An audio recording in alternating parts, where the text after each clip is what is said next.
Hello साथियों, welcome to the Exampur. हमें एग्जामपुर कलम से क्रांति की ओर। नमस्कार, नमस्ते, गुड मॉर्निंग। तो क्लास आपकी शुरू हो चुकी है। आ जाएंगे सारे लोग, क्लास को देखेंगे। ठीक है, चलिए। तो जैसे कि आज आपको पता है, ये युद्धाभ्यास सैन्य अभ्यास मिलिट्री एक्सरसाइज की आपकी क्लास है। ये क्लास कल भी हुई थी, लेकिन कल मिसमैच हुई थी, वॉइस मिसमैच हुई थी। आपकी कुलजीत सर की और मेरी आवाज़ एक साथ आ रही थी, तो आप शायद उस क्लास में कुछ समझ नहीं पाए होंगे। तो इस क्लास को दोबारा रिकॉर्ड किया है। बल्कि सच्चाई बताऊं तो इस क्लास को चौथी बार रिकॉर्ड करना पड़ रहा है मेरे को। बहुत मेहनत लगी है इस क्लास में। 4 बार इस क्लास को रिकॉर्ड किया गया है, तब 5वीं बार में आप तक पहुंच पा रही है क्लास। क्यों पहुंच पा रही है? क्योंकि एक बार आपकी आवाज़ नहीं आई इसमें, एक बार रिकॉर्ड होने के बाद डिलीट हो गई क्लास, चौथी बार आपको करना पड़ रहा है। ठीक है, तो ये 4 बार हो चुकी है लगभग क्लास, 5वीं बार किया जा रहा है आपको, आपके लिए। तो चलिए, कोई बात नहीं, बट ज़रूरी है करना, क्योंकि हम एग्ज़ाम बहुत इंपॉर्टेंट है। ये मायने नहीं रखता कि इस क्लास के पीछे मेहनत कितनी है, कोई दिक्कत नहीं है। तो एग्ज़ाम बहुत मस्त है। ठीक है, एग्ज़ाम क्वालिफाई करना। चलिए, तो हम लोग बात करते हैं इसकी। आपको दिख रहा होगा यहाँ पे युद्धाभ्यास सैन्य अभ्यास मिलिट्री एक्सरसाइज। ये खासकर ज़्यादातर जो सैन्य अभ्यास या युद्धाभ्यास होंगे 2019 के होंगे। और इन 2019 के एग्जाम जो एक्सरसाइज होंगे, हम इनको 2 दिन में कवर करेंगे, क्योंकि एक साथ ज़्यादा हो जाएंगे। मिलिट्री एक्सरसाइज 2 दिन में हम इनको कवर करेंगे।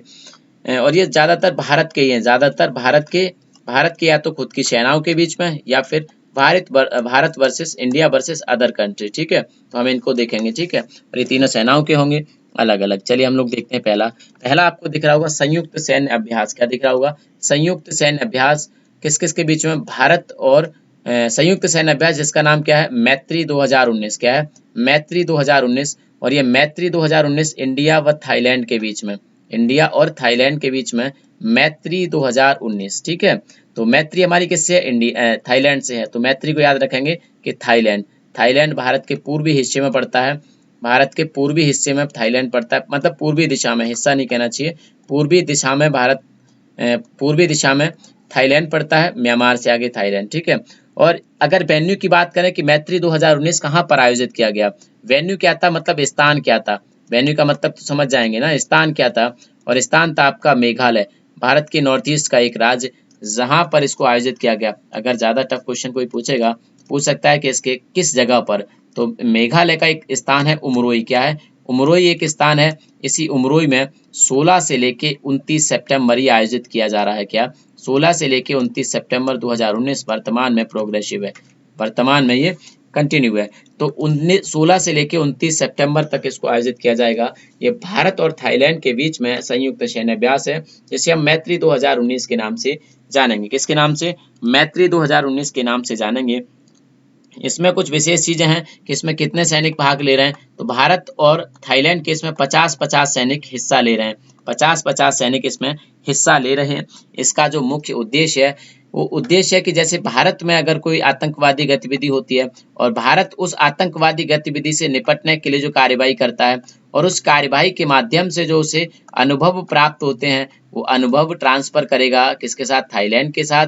और इसी प्रकार थाईलैंड के पास जो अनुभव होंगे, थाईलैंड अपने ट्रांसफर करेगा भारत के पास, ताकि दोनों देश आतंकवाद से अच्छे से निपट सकें। तो आतंकवादी गतिविधियों के खिलाफ की गई कार्यवाही से मिले अनुभव या मिले एक्सपीरियंस को एक दूसरे के साथ शेयर करना इसका उद्देश्य था। चलिए, डेट इंपॉर्टेंट है, 16 से 29 सितंबर 2019 में इसको आयोजित किया गया, अर्थात वर्तमान में ये प्रोग्रेसिव है, चल रहा है। स्थान इसका उमरोई, मेघालय, भारत और थाईलैंड के बीच में। काफी है, भारत और थाईलैंड के बीच में ये आयोजित किया गया। इस अभ्यास का उद्देश्य अपने अपने देशों में अपने अपने देशों में आतंक विरोधी कार्यवाहियों के दौरान प्राप्त किए गए अनुभवों को साझा करना था। 50-50 सैनिक इस अभ्यास में से हिस्सा ले रहे हैं। आगे देखते हैं हम लोग। आगे आपको दिख रहा है सिलीनेक्स 2019। क्या दिख रहा है? सिलीनेक्स 2019, सिलीनेक्स 2019 आपको दिख रहा है। और ये सिलीनेक्स 2019 भारत और श्रीलंका के बीच में, भारत और श्रीलंका के बीच में। इसको याद कैसे रखेंगे? सिलीनेक्स मतलब SL श्रीलंका, IN मतलब इंडिया, EX मतलब एक्सरसाइज। तो श्रीलंका इंडिया एक्सरसाइज 2019 ये भारत और श्रीलंका के बीच में आयोजित किया गया। आपकी अगर बात करें वेन्यू, तो वेन्यू इसका विशाखापट्टनम था, क्योंकि विशाखापट्टनम आंध्र प्रदेश की कोस्टल सिटी है। क्या है? कोस्टल सिटी है, तो इसका मतलब ये कोस्टल सिटी में आयोजित किया गया। तो इसका बहुत ज्यादा पॉसिबिलिटी है बन जाती है। आप अंदाजा लगा सकते हैं कि नेवी के बीच में किया गया होगा। तो बिल्कुल सही, आपने सही गैस किया। इसको भारत और श्रीलंका की नेवी के बीच में इसको आयोजित किया गया विशाखापट्टनम, आंध्र प्रदेश में। आंध्र प्रदेश का एक शहर है विशाखापट्टनम, जो काफी सुंदर माना जाता है, और इसी शहर में इसको आयोजित किया गया। डेट थी आपकी 7 से 14 सितंबर 2019। यहाँ पे भी 2019 होगा, ठीक है। 7 से 14 सितंबर 2019 में इसको आयोजित किया गया। महत्वपूर्ण, ठीक। तो स्थान क्या हो जाएगा, विशाखापट्टनम। डेट हो जाएगी 7 से 14 सितंबर, मतलब सेकेंड वीक ऑफ सितंबर मान सकते हैं आप इसको, ठीक है। अगर वीक के हिसाब से पूछे तो सेकेंड वीक ऑफ सितंबर 2019 इसको आयोजित किया गया। कहाँ पर, भारत में, ठीक है। तो ये भी इंपॉर्टेंट है, भारत में इसको आयोजित किया गया। भारत में इसको आयोजित किया गया। अगर इसके उद्देश्य की बात करें कि इसका उद्देश्य क्या रहा होगा, इसका उद्देश्य क्या रहा होगा, तो इसका उद्देश्य भी वही है कि आपसी सहयोग या समुद्री सहयोग को बढ़ावा मिले। दोनों देश समुद्र में कैसे मजबूत हों, दुश्मन से कैसे फाइट करें, इस प्रकार के अनुभवों को साझा करें और अपने संबंधों को मजबूत करें। अगर इसकी बात करें तो ये इसका 7वां संस्करण था। 2019 में इसका 7वां संस्करण था। तो इसका पहला कब हुआ था, पहला इसका 2005 में हुआ था। मतलब रेगुलर एनुअल एक्सरसाइज नहीं है, एनुअल एक्सरसाइज नहीं है। पहला होता है आपका 2005 में और 7वां होता है 2019 में। या तो पूछेगा कि इसका पहला कब आयोजित किया गया, तो पहला आयोजित किया गया आपका कब, 2019 में, 2005 में, और वर्तमान 2019 में इसका 7वां संस्करण है, 7वां एडिशन है, ठीक है। 7th एडिशन ऑफ सिलिनेक्स हेल्ड इन 2019, ठीक है। तो क्या हो जाएगा, भारत और श्रीलंका के बीच में आयोजित किया गया। इसके बाद हम लोग आगे चलते हैं। कहाँ चलते हैं, आगे चलते हैं और आगे देखते हैं हम लोग नेक्स्ट क्या कौन सा अभ्यास है। अच्छा यही है इसके बारे में। यह भारत और श्रीलंका की नौसेना के बीच 7वां संस्करण है। इस अभ्यास में श्रीलंका के 323 अधिकारी, इंपॉर्टेंट है, 323 अधिकारियों ने इसमें हिस्सा लिया। इस संयुक्त अभ्यास का उद्देश्य दोनों देशों के बीच समुद्री सहयोग में वृद्धि करना है। कुछ नया नहीं, अभी मैंने बताया आपको क्या इसका उद्देश्य रहा था। आगे चलते हैं। इसके बाद आगे आपका गरुड़ 6 क्या है, आपका गरुड़ 6। और गरुड़ 6 की बात करें तो गरुड़ क्या होता है, एक उड़ने वाला पक्षी होता है। अर्थात ये उसी सेना के द्वारा किया गया होगा जो उड़ती है आपकी, मतलब एयरफोर्स के द्वारा। तो भारत का एयरफोर्स, भारत की एयरफोर्स और फ्रांस की एयरफोर्स के बीच में, भारत की एयरफोर्स और फ्रांस की एयरफोर्स के बीच में इसको आयोजित किया गया। वेन्यू की अगर बात करें, वेन्यू पूछा जाता है, तो फ्रेंच एयरफोर्स बेस, मतलब फ्रांस में इसको आयोजित किया गया। कहाँ पर, फ्रांस में इसको आयोजित किया गया, फ्रांस में इसको आयोजित किया गया। समय की अगर बात करें तो 1 से 12 जुलाई इसका समय था। क्या था, 1 से 12 जुलाई इसका समय था। 1 से 12 जुलाई 2019 महत्वपूर्ण है, बहुत याद रखेंगे। हाँ, इसका उद्देश्य भारत और फ्रांस की वायुसेना के बीच में सहयोग को बढ़ाना था और एक्सपीरियंस, मतलब जो आपके अनुभव होते हैं उनको साझा करना था। एक दूसरे को ट्रेन करना भी होता है, क्योंकि सारे देशों की टेक्नोलॉजी थोड़ी बहुत अलग होती है, तो उनको भी एक दूसरे को ट्रेनिंग देना था। आगे चलते हैं हम लोग। यह भारत और फ्रांस की वायुसेना के बीच प्रशिक्षण, मतलब ट्रेनिंग युद्धाभ्यास था, ट्रेनिंग एक्सरसाइज था। यह अभ्यास इंडो पैसिफिक सहयोग का हिस्सा है। इंडो पैसिफिक मतलब हिंद महासागर और प्रशांत महासागर के बीच के जो सहयोग होते हैं, इनमें रहने वाले इनके जो देश होते हैं, उन देशों के बीच में जो सहयोग होता है, कॉपरेशन होता है, उसका एक हिस्सा था। चलिए आगे हम लोग चलते हैं। आगे आपको दिख रहा है खड़ग प्रहार 2019, कौन सा दिख रहा है, खड़ग प्रहार 2019 दिख रहा है। खड़ग प्रहार 2019, खड़ग प्रहार 2019 की अगर बात करें तो ये किसी भी देश के साथ आयोजित नहीं किया गया। ये किसी भी देश के साथ आयोजित नहीं था, बल्कि ये खड़ग कोर्प्स इंडियन आर्मी का ही हिस्सा है। और खड़ग कोर्प्स के अगर मुख्यालय की बात करें तो इसका मुख्यालय, खड़ग कोर्प्स का मुख्यालय अम्बाला में। कहाँ पर, अम्बाला में इसका मुख्यालय है। अम्बाला आपके हरियाणा की सिटी है। कहाँ की, हरियाणा की सिटी आपकी अम्बाला, और अम्बाला में इसका मुख्यालय है। तो ये खड़ग कोर्प्स की बात करें तो ये पंजाब में आयोजित किया गया 2019 का।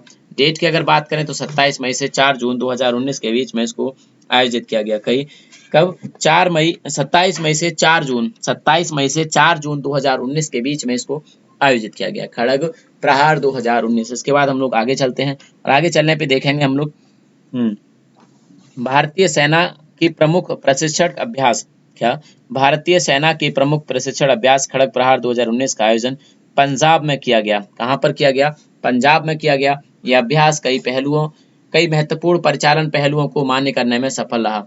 क्या कह रहा है ये, यह अभ्यास कई महत्वपूर्ण परिचालन पहलुओं को मान्य करने में सफल रहा। अर्थात जो आर्मी से रिलेटेड पहलू होते हैं, इनको हम मानते हैं कि हम ये कर सकते हैं, वो कर सकते हैं, उनको प्रैक्टिकली करके दिखाया और ये हमने माना कि हम ये कर सकते हैं। तो इस प्रकार के पहलुओं को मान्य करने में सफल रहा और कई मूल्यवान सबक सामने आए। क्या आया? कई मूल्यवान सबक सामने आए। सबक का मतलब होता है कि कुछ चीजें हमने इस अभ्यास के माध्यम से सीखी, सबक लिए कि हम ऐसे आगे करेंगे तो हमें ज्यादा फायदा होगा। अर्थात क्योंकि प्रैक्टिकली नॉलेज जो होती है वो अलग होती है, उसका प्रभाव अलग होता है। प्रैक्टिकली नॉलेज का प्रभाव अलग होता है। चलिए तो हम लोग आगे चलते हैं। आगे चलते हैं, इसके बाद कौन सा आएगा हमारा? आगे है आपका वुल स्ट्राइक। वुल स्ट्राइक, और वुल स्ट्राइक की अगर बात करें, वुल स्ट्राइक की अगर बात करें तो ये कोई युद्धाभ्यास किसी भी देश के साथ नहीं था, भारत वर्सेस नहीं था ये, ठीक है। ये भारत की तीनों सेनाओं के बीच में, इंडियन एयरफोर्स, इंडियन नेवी और इंडियन आर्मी के बीच का युद्धाभ्यास था। क्या था? इंडियन एयरफोर्स, इंडियन नेवी और इंडियन आर्मी के बीच का युद्धाभ्यास था आपका क्या? वुल स्ट्राइक।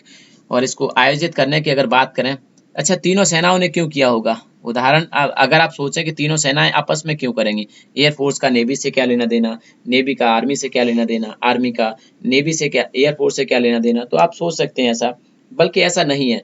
मान लो कि अगर कोई देश भारत पे आक्रमण करता है और भारत की थल सेना उस समय उससे भिड़ जाती है, आर्मी भिड़ जाती है, तो उस समय एयरफोर्स की भूमिका क्या होगी? क्या होगा उस समय? एयरफोर्स की भूमिका क्या होगी? तो ये बहुत महत्वपूर्ण है। अब एयरफोर्स की भूमिका क्या होगी, उसकी स्ट्रेटेजी क्या होगी? तो उसकी स्ट्रेटेजी आपको थल सेना को पता होनी चाहिए ना। थल सेना को पता होनी चाहिए, तो थल सेना को उसकी जानकारी होगी, तभी थल सेना अपने आगे की रणनीति बना पाएगी। तो तीनों सेनाओं में एक कोऑर्डिनेशन होता है, एक समन्वय होता है युद्ध के समय। तीनों सेनाएं एक युद्ध के समय एक कोऑर्डिनेशन से चलती है, एक रणनीति से चलती हैं, ताकि दुश्मन पर हम अच्छे से प्रहार कर पाए। तो उसी कोऑर्डिनेशन को, उसी समन्वय को समझने के लिए और बनाने के लिए, क्योंकि कोऑर्डिनेशन बनाना भी पड़ता है, उसको डेवलप करने के लिए इस युद्धाभ्यास को किया गया। इसकी जगह थी अंडमान निकोबार और द्वीप समूह। क्या थी? अंडमान और निकोबार द्वीप समूह में इसको आयोजित किया गया। और इससे भी टफ क्वेश्चन पूछेगा तो ये पूछेगा अंडमान निकोबार द्वीप समूह के भी किस द्वीप पर? तो आपका हो जाएगा टेरेसा द्वीप पर। कहां पर? टेरेसा द्वीप पर इसको आयोजित किया गया। अंडमान निकोबार द्वीप समूह के टेरेसा द्वीप पर इसको आयोजित किया गया। समय की बात करें तो समय थी इसके लिए आपका 14 मई 2019। क्या था? 14 मई 2019 को आयोजित किया गया। लगभग 4 महीना पुराना है आपका ये युद्धाभ्यास। ये बुल स्ट्राइक जो कि भारत की तीनों सेनाओं के बीच में इसको आयोजित किया गया। इसमें भारत की जो एयरफोर्स था, भारत का जो एयरफोर्स था, उसने अपने जौहर दिखाए। और आपको यहाँ जौहर दिख रहा होगा किस प्रकार के? Combat free fall. Combat free fall, युद्ध के समय बिना किसी रोप की सहायता से नीचे कूद जाना, पैराशूट वगैरह की सहायता से। और स्टैटिक लाइन मोड में, स्टैटिक लाइन मोड मतलब सीधे ऊपर से जंप करना, फ्लाइट से, या जो आपका हेलीकॉप्टर होते हैं, फाइटिंग हेलीकॉप्टर या फाइटिंग प्लेन होते हैं, फाइटर प्लेन होते हैं, उनसे सीधे स्टैटिक लाइन मोड में ड्रॉप करना। तो इस प्रकार के इन्होंने पैरा ड्रॉप ऑपरेशन किए हमारी एयरफोर्स ने। चलिए आगे चलते हैं हम लोग। इसके बाद आगे आपको दिख रहा है सिम्बैक्स 2019। क्या दिख रहा है? सिम्बैक्स 2019 आपको दिख रहा है। बिल्कुल, सिम्बैक्स 2019 आपको दिख रहा है। और अगर सिम्बैक्स 2019 की हम लोग बात करें, किसकी बात करें? सिम्बैक्स 2019 की अगर हम लोग बात करें तो सिम्बैक्स 2019 भारतीय नौसेना और सिंगापुर की नौसेना के बीच में इसको आयोजित किया गया। किसकी? इंडियन नेवी और सिंगापुर की नेवी। ठीक है, कैसे याद रखेंगे? SI सिम्बैक्स, तो SI पहले मतलब सिंगापुर। क्या हो जाएगा? सिंगापुर। तो सिंगापुर और किसके बीच में? सिंगापुर और आपके भारत की नौसेना के बीच में इसको आयोजित किया गया दक्षिणी चीन सागर में। वेन्यू कहाँ था इसका? दक्षिणी चीन सागर में इसको आयोजित किया गया। अब सागर में ही किया जाएगा भाई, अगर नेवी का है, नौसेना का है तो सागर में ही किया जाएगा। थल सेना होती तो अपनी ग्राउंड पर करती, जमीन पर करती। और एयरफोर्स तो कहीं भी कर सकता है, समुद्र के ऊपर, जमीन के ऊपर, हवा में करता है वो तो हवा में होगा। तो क्या हो जाएगा? डेट की अगर बात करें तो 19 से 22 मई, ये भी 4 महीने के आसपास पुराना है। 19 से 22 मई सिम्बैक्स 2019 आयोजित किया गया भारतीय नौसेना और सिंगापुर की नौसेना के बीच में। कौन सा? सिम्बैक्स युद्धाभ्यास आयोजित किया गया। तो बहुत महत्वपूर्ण था। इसके बाद हम लोग आगे चलेंगे और आगे आपको देखने को मिलेगा इसमें एक और क्वेश्चन अगर पूछेगा तो पूछ सकता है कि इसमें भारत की तरफ से, हाँ इसमें पूछ सकता है कि भारत नेवी का था तो इसमें जलपोत भाग लेंगे। एयरक्राफ्ट जो आपके जलपोत शिपबॉर होते हैं उनसे जो उड़ान भरते हैं वो हो सकते हैं। तो यहाँ पे वॉरशिप अगर भारत की बात करें कि भारत के कौन कौन से वॉरशिप इसमें शामिल थे, तो भारत के 2 वॉरशिप इसमें शामिल थे। जो एक था आपका INS कोलकाता। क्या था? INS कोलकाता इसमें शामिल था। और दूसरा था आपका INS कोलकाता, और दूसरा था आपका INS शक्ति। क्या था? INS शक्ति इसमें शामिल थे। अगर आपके सिंगापुर की बात करें तो सिंगापुर के भी इसमें कई शामिल थे, सिंगापुर के भी इसमें कई सारे शामिल थे, 2-3 के आसपास शामिल थे। इनमें से एक था आपका RNS स्टेफास्ट, ठीक है, RNS स्टेफास्ट, स्टेफास्ट, और एक था आपका RSN, हाँ, RSN वैलिएंट। क्या था? RSN Valiant. साथ के साथ RSN वैलिएंट, साथ के साथ एक निगरानी, सामुद्रिक निगरानी रखने के लिए उन्होंने फॉकर 50 एयरक्राफ्ट भी लगाया था। क्या लगाया था? फॉकर 50 एयरक्राफ्ट भी लगाया था। ये बहुत महत्वपूर्ण है। RSN वैलिएंट और RNS स्टेफास्ट और भारत का INS कोलकाता और INS शक्ति, इन सब ने इसमें भाग लिया। ठीक है, इन सब ने अपनी शक्ति का प्रदर्शन किया और भाग लिया। अगर इससे भी टफ क्वेश्चन पूछा जाएगा तो ये पूछा जा सकता है कि युद्धाभ्यास पहली बार कब हुआ? भारत और इसके बीच में युद्धाभ्यास पहली बार कब हुआ? ये युद्धाभ्यास पहली बार 1993 में आयोजित किया गया। कब? 1993 में इस युद्धाभ्यास को पहली बार आयोजित किया गया। 1993 में इस युद्धाभ्यास को पहली बार आयोजित किया गया। इसका उद्देश्य था कि इसका सिम्बैक्स 19 का उद्देश्य था कि हवाई और सतही लक्ष्यों पर, समुद्र से हवाई मतलब समुद्र से एयर टारगेट और समुद्र से लैंड टारगेट, सतहों पर, जमीनी सतहों पर टारगेट करना, वहां पर गोलीबारी करना, वहां पे बमबारी करना। मतलब आप जरूरत पड़ने पर भारत की नौसेना और सिंगापुर की नौसेना क्या कर सकती है? जल से भी, समुद्र से भी किसी भी देश के थल जो टारगेट होगा, जमीन का टारगेट होगा, उसको भेज सकती है और एयर टारगेट को भी हिट कर सकती है। इस युद्धाभ्यास की ये एडवांटेज था। इसमें हमने सीखा और करके दिखाया। गोलीबारी के साथ साथ यहाँ पर एडवांस एरियल ट्रैकिंग की भी हमने तकनीकी दुनिया को दिखाई। ठीक है, और साथ के साथ समन्वित लक्ष्य निर्धारित, जो लक्ष्य निर्धारित था उसको हिट करके हमने इस युद्ध के माध्यम से दिखाया। नौसेना ने करके दिखाया, मतलब समुद्र से करके दिखाया, समुद्र से हवा में भी करके दिखाया और समुद्र से हमने लैंड पर भी करके दिखाया। तो ये अपने आप में बड़ी चुनौती है, बड़ा काम है। चलिए इसके बाद हम लोग आगे चलते हैं और आगे आपको दिख रहा होगा इसमें भारतीय नौसेना के INS शक्ति, और शक्ति लिखा है केवल, INS कोलकाता नहीं लिखा है, तो आप उसको लिख लेना। INS शक्ति और INS कोलकाता इस युद्ध अभ्यास में शामिल हुए। इसका उद्देश्य दोनों नौसेनाओं के में आपसी विश्वास को मजबूत करना और दोनों नौसेनाओं के बीच समान सामुद्रिक चिंताओं के समाधान में अधिक समन्वय का निर्माण करना है। अधिक समन्वय मतलब सामुद्रिक चिंताएं, किस प्रकार की चिंताएं हो सकती हैं?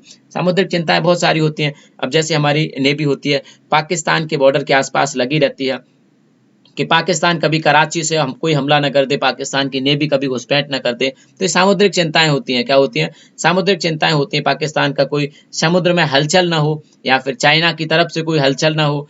तो इस प्रकार की सामुद्रिक चिंताएं होती है देशों की। तो उनके समाधान के लिए ज्यादा से ज्यादा कोऑर्डिनेशन हो भारत और सिंगापुर के बीच में, इस तरह की कोऑर्डिनेशन को डेवलप करने की कोशिश की गई इस युद्ध के माध्यम से। बल्कि एक्सरसाइज के माध्यम से, युद्ध तो नहीं था, युद्ध का अभ्यास था। आगे चलते हैं हम लोग। वरुण 90, क्या वरुण 19 देख रहे हैं आप तो आपने इससे पहले देखा था गरुड़। क्या देखा था? गरुड़ था आपके उड़ने वाला। क्या था? गरुड़ था आपका उड़ने वाला, तो वो था एयरफोर्स का। क्या था? वो था एयरफोर्स का। और वरुण आपका उड़ नहीं सकता। क्या नहीं उड़ सकता? वरुण आपका उड़ नहीं सकता, सिर्फ चल सकता है। तो क्या? ये नौसेना का था। तो गरुड़ आपके नौसेना का, गरुड़ आपकी एयरफोर्स का, क्योंकि उड़ सकता है, एयरफोर्स का सिंबल भी आपका गरुड़ होता है। तो एयरफोर्स उड़ सकती है तो वो गरुड़ हो जाएगा, वरुड़ आपकी क्या हो जाएगी? नौसैनिक हो जाएंगे। तो भारत और फ्रांस के नौसेना के बीच में, भारत और फ्रांस की नेवी के बीच में इसको आयोजित किया गया। याद रखें कॉमन क्या है? गरुड़ और वरुड़ दोनों में कॉमन क्या है कि दोनों फ्रांस के साथ आयोजित किए गए। ठीक है, किसके साथ? फ्रांस के साथ। वेन्यू की अगर बात करें तो वेन्यू था इसके लिए गोवा का समुद्र तट। क्या था? गोवा समुद्र तट के निकट। इसको याद कैसे रखें, कहां पर आयोजित किया गया? तो गरुड़ को याद रखें कि गरुड़ तो उड़ सकता है, इसलिए उड़ के पहुंच गया फ्रांस में, तो उसने फ्रांस में आयोजित किया। वरुड़ भाई साहब चल नहीं सकते थे, वरुड़ एक लड़का था, वरुड़ भारत में ही रह गए, तो ये भारत में किया गया। डेट की अगर बात करें तो डेट हो जाएगी आपकी 1 से 10 मई। क्या हो जाएगी? 1 से 10 मई आपका वरुड़ 19 आयोजित किया गया भारत और फ्रांस के बीच में, भारत और फ्रांस के बीच में। अब इसमें बात करें कि हम लोग फ्रांस और भारत के कौन कौन से इसमें जलपोत शामिल थे। तो अगर हम लोग फ्रांस की बात करें तो फ्रांस के FNS चार्ल्स डी गॉल शामिल था इसमें, FNS फोरबीन शामिल था, FNS प्रोवेंस शामिल था, FNS मार्न इसमें शामिल था। लेकिन अगर भारत की बात करें तो ये इंपॉर्टेंट है, ठीक है। INS विक्रमादित्य इसमें शामिल था, INS विक्रमादित्य इसमें शामिल था, INS विक्रमादित्य, INS मुंबई इसमें शामिल था, क्या था, INS मुंबई इसमें शामिल था, और साथ के साथ INS तरकस इसमें शामिल था, INS तरकस इसमें शामिल था जो कि भारत के हैं वॉरशिप हैं, और साथ के साथ इसमें INS संकुल शामिल था, INS संकुल शामिल था। तो ये चारों भारत के और 4 लगभग फ्रांस के, ठीक है। तो ये सारे वॉरशिप शामिल थे, मतलब फ्रांस ने भारत में अपने वॉरशिप भेजे थे इस अभ्यास के लिए, इस एक्सरसाइज के लिए। इसके बाद हम लोग आगे चलते हैं और आपको दिख रहा है कि यह नौसैन्य अभ्यास भारत और फ्रांस की रणनीतिक साझेदारी का एक महत्वपूर्ण हिस्सा है। भारत की जो स्ट्रेटेजिक पार्टनरशिप होती है उसका एक हिस्सा है यह युद्ध अभ्यास। इसके अंतर्गत समुद्री सुरक्षा को बढ़ावा देना होता है। इसके अंतर्गत क्या करना होता है, समुद्री, दोनों देशों की समुद्री सुरक्षा जो होती है उसको बढ़ावा देना होता है, ठीक है। This naval exercise is an important part of the strategic partnership between India and France. Under this maritime security has to be promoted. मतलब इसके माध्यम से समुद्री सुरक्षा को हमने बढ़ाया है, क्या किया है, समुद्री सुरक्षा को हमने इसके इसके माध्यम से बढ़ाया है। ये शायद आज का अंतिम होगा, ठीक है। इसके बाद थैंक्स फॉर वॉचिंग। इसके बाद हम लोग कल की क्लास करेंगे जिसमें सारे कवर किए जाएंगे हमारे युद्ध। ये बहुत इंपॉर्टेंट क्लास थी, बहुत महत्वपूर्ण क्लास थी, क्योंकि ये 2019 के ही क्या है, आपके 2019 के ही आपके क्या है, सारे युद्धाभ्यास हैं। अगर आपका एग्जाम 2000 दिसंबर में भी होता है, कब होता है, दिसंबर में भी होता है तो भी बहुत इंपॉर्टेंट है, नवंबर में भी होता है तो भी बहुत इंपॉर्टेंट है, अगर जनवरी तक चला जाता है 2020 तो भी बहुत इंपॉर्टेंट है, क्योंकि जनवरी के तो पूछे नहीं जाएंगे, 2020 के तो पूछे नहीं जाएंगे, पूछेगा किसके, वो 2020 के। तो आपका एग्जाम कभी भी होता है उस सब के लिए बहुत बेहतरीन क्लास है। तो चलिए इस क्लास को आज यहीं तक रखते हैं। तो थैंक यू, जय हिंद, जय भारत, थैंक यू।